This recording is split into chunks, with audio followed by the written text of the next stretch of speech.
భరత్చంద్రాచారి, congrats. నేను collector మాట్లాడుతున్నా. I'm very happy. First నీదే చూసా రిజల్ట్.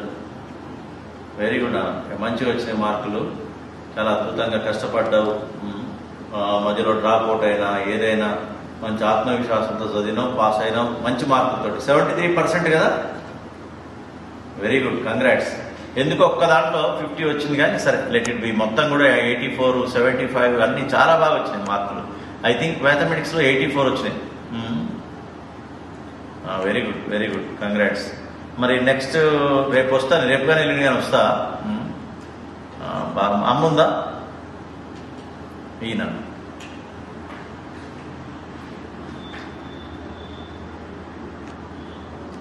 అమ్మా, నమస్తే తల్లి. కంగ్రాట్స్ అమ్మా, బాగా చదివిండు భరత్చంద్రాచారి. 73% వచ్చిందంటే డిస్టింక్షన్ వచ్చింది.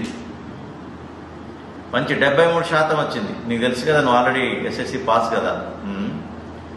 మంచి మార్కులు వచ్చినాయి భరత్కి.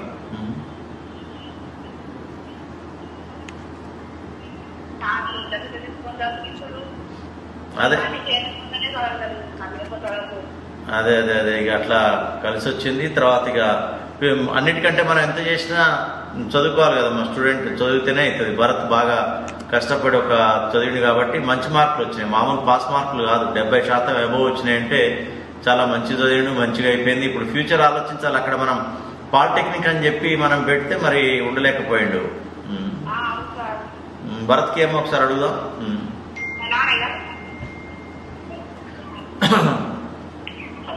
భరత్, పాలిటెక్నిక్ మరి అక్కడ ఉండలేక వచ్చినావు కదా నువ్వు. సరే, మరి బుక్ ఏమైనా బుక్లు ఉన్నాయా పాలిటెక్నిక్? ఇంట్లో ఉండి చదువు. బుక్ చెప్పినా, ఓకే రైట్. తర్వాత ఐటీఐది కూడా మాట్లాడినా. మరి నీకు అదంటే ఇది, ఇదంటే ఇది, కానీ ఐటీఐ చిన్న కోర్స్ అయిపోతుంది. పాలిటెక్నిక్ చేస్తే ఇంజనీరింగ్ చేయొచ్చు. తర్వాత IIIT బాసర్లో కూడా అప్లై చేయమను. చూద్దాం దాంట్లో మరి పర్సంటేజ్ కవర్ అయిపోయి వస్తే ఇక అదృష్టవంతుడు. రేపు కానీ ఎల్లుండి కానీ వస్తా. All the best. Very good, done. Thank you.